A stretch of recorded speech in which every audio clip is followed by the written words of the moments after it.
मैं हूं आपके साथ शहरीन। बुलंदशहर में खास बातचीत संपादक राशिद खान की जनसत्ता दल लोकतांत्रिक के जनपद बुलंदशहर के जिला अध्यक्ष दीपक जादौन से।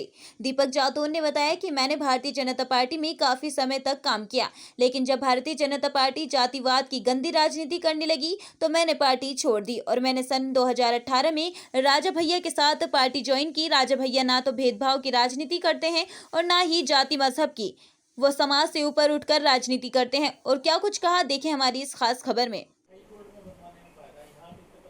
हर कोई अपना नाम कमाने के लिए किसी न किसी पार्टी को ज्वाइन करते रहता है। आज हम बात करेंगे एक ऐसे युवा की जो नया सितारा है, जिन्हें दीपक जादौन के नाम से जाना जाता है। चलिए ज़्यादा बातचीत कर समझेंगे उनसे, आखिर क्या था इनका राजनीति आने में, क्या रहा इनका राजनीति, इन्होंने क्यों चुनी, आखिर क्या वजह रही। ज़्यादा बातचीत करने के लिए हमारे साथ वो दीपक जादौन मौजूद हैं, उनसे बातचीत करके समझेंगे। जैसे कि दीपक जी, आपका भारत रफ्तार न्यूज़ चैनल में स्वागत है। अच्छा, मेरा पहला सवाल ये है, जैसे कि आज आप इस मुकाम पे हैं, राजनीति में हैं, अच्छा क्या रहा आपका राजनीतिक करियर, पहले से कौन सी पार्टी में थे? नमस्कार, धन्यवाद।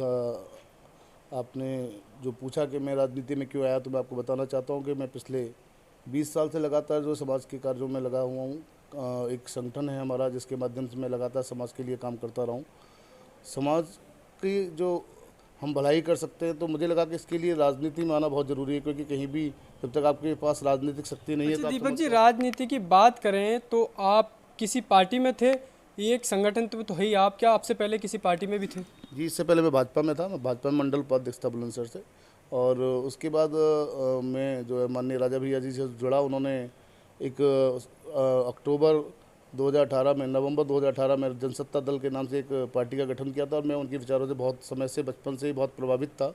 अच्छा, भाजपा छोड़ने का जो कारण था वो क्या था, आपने क्यों भाजपा छोड़ दी? जी बिल्कुल, भाजपा छोड़ने का एक बहुत बड़ा कारण था।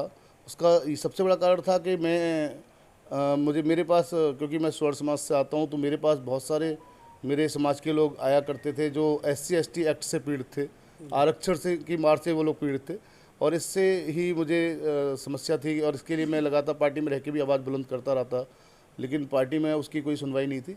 तो उसके लिए मैं उस बात से मैं नाराज़ था। और मुझे राजा भैया ने जब पार्टी का गठन किया नवंबर 2018 में, तो मैं उनके गठन में, जो उनकी रमाबाई पार्क में जो सभा हुई थी, जिसमें 10 लाख से ऊपर लोग आए थे, तो उन्होंने जब अपने भाषण में पार्टी गठन के टाइम पे ये मुद्दे रखे, उन्होंने पहली बार खुल के, एक पहला नेता था जिसने आरक्षण और SC/ST की बात कही, खुले मन से कही और पूरी ज़ोर शोर से इस बात को उठाया। इसके लिए मैं उनसे बहुत प्रभावित हुआ, और मैंने माननीय राजा भैया की पार्टी ज्वाइन की। अच्छा, क्या लगता है आपको, जैसे कि आपने राजा भैया की जनसत्ता राष्ट्रीय पार्टी आपने ज्वाइन कर ली है, क्या राजा भैया आपकी बातों पर खरे उतरेंगे? निश्चित रूप से अभी तक मैं जितने भी मामलों को, समाज के मुद्दों को, मामलों को लेके गया हूँ, समाज के लोगों को लेके गया हूँ, तो आज तक जिस भी काम से मैं गया हूँ, माननीय राजा भैया ने पूरा कराया है उन कामों को। और निस्वार्थ भाव से, ऐसा सेवा भाव है उनके अंदर कि वो कभी भी पार्टी से जुड़े लोग हों ना हों, किसी भी जगह को लेके गया हूँ, समाज के लोगों को लेके गया हूँ, तो आज तक जिस भी काम से मैं गया हूँ, माननीय राजा भैया ने पूरा कराया है उन कामों को। और निस्वार्थ भाव से, ऐसा सेवा भाव है उनके अंदर कि वो कभी भी पार्टी से जुड़े लोग हों ना हों, किसी भी जाति, किसी भी धर्म से हों, वो सबकी वहाँ अगर कोई पहुँचता है तो निश्चित रूप से उसकी मदद करते हैं। इस बात से मैं बहुत ज़्यादा प्रभावित हूँ। अच्छा, एक सवाल मेरा आपसे ये है, आप पर जो रंग चढ़ा राजनीति का, आखिर क्यों चढ़ा, किस चीज़ को देखकर चढ़ा? देखिए, समाज सेवा मेरा मूल उद्देश्य है। हमारे यहाँ, हमारी पार्टी का भी एक स्लोगन है कि सेवा नीति, राजनीति नहीं सेवा नीति हमारी पार्टी का स्लोगन है, और सेवा नीति के लिए ही हम लोग राजनीति में आए। राजनीति में आने की वजह सबसे बड़ी यही थी कि समाज की सेवा अच्छे से कर पाएँ।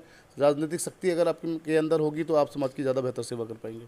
अच्छा, बात करें अब 2022 के चुनाव की, तो आपकी जो राष्ट्रीय ये जनसत्ता पार्टी है, किस तरह की तैयारी चल रही है, कि आपने भी कोई चुनाव लड़ने का ठाना है यहाँ से? बोलिए। देखिए, अभी पिछले जो जिला पंचायत चुनाव हुए थे उसमें मैं चुनाव लड़ा था, और हमारी पार्टी ने, जो हमारे माननीय राष्ट्रीय अध्यक्ष माननीय राजा भैया जी ने जो अभी। अच्छा, आप राजा भैया की पार्टी से चुनाव लड़े थे जिला पंचायत को? जो जी जी जी जी बिल्कुल, मैं राजा भैया पार्टी चुनाव लड़ा था, इस बार जिला पंचायत था। और हमारी पार्टी ने जो अभी माननीय राजा भैया ने जो हमें आदेश दिया है, वो 100 सीटों पर हम लोग चुनाव लड़ रहे हैं अपने उत्तर प्रदेश में, जिसमें कुछ सीटें चयनित कर ली गई हैं।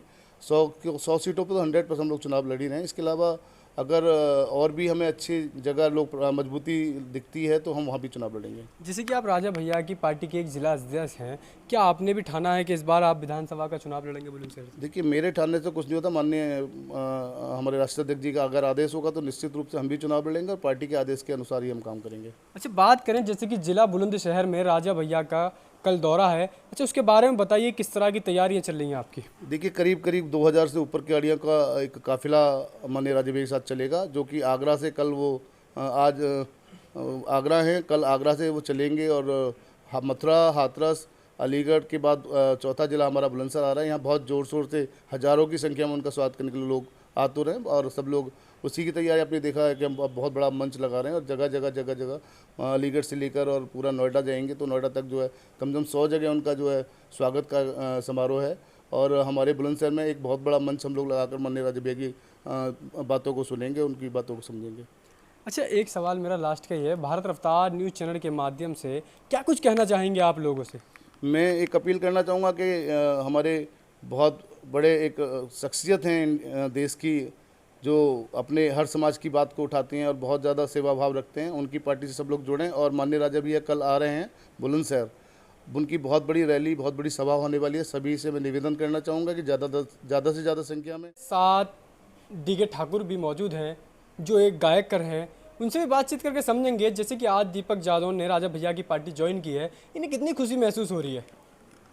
जैसे कि भारत रफ्तार में आपका स्वागत है ठाकुर जी। आज जैसे कि आपके दीपक जी ने जनसत्ता राष्ट्रीय दल लोक पार्टी ज्वाइन की है, तो आप कैसी खुशी महसूस हो रही है?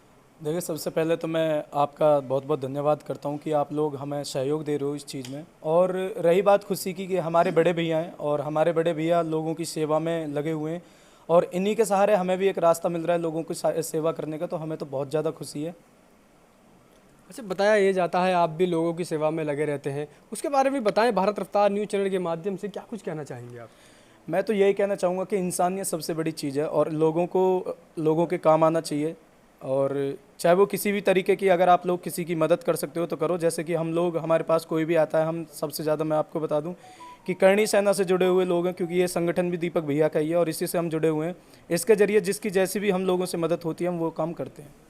अच्छा, जैसा कि दीपक जादौन जी ने हमें बतलाया, हालांकि ये बीजेपी में भी थे पहले पार्टी में, इनका बीजेपी छोड़ने का जो कारण था वो सिर्फ सेवाओं के लिए था। जो जात बिरादरी की बात करते हैं, इन्हें उस तरह का इन्हें पसंद नहीं आया। हालांकि इन्हें राजा भैया पसंद आए, उन्हें लगा जात बिरादरी की बात नहीं करते और सबके साथ खड़े रहते हैं। और जादौन का भी यही कहना है कि मैं हमेशा गरीबों के लिए खड़ा रहूँगा और उनकी मदद करता रहूँगा। इसी के चलते मैं राशिद खान, भारत रफ्तार न्यूज़, बुलंदशहर।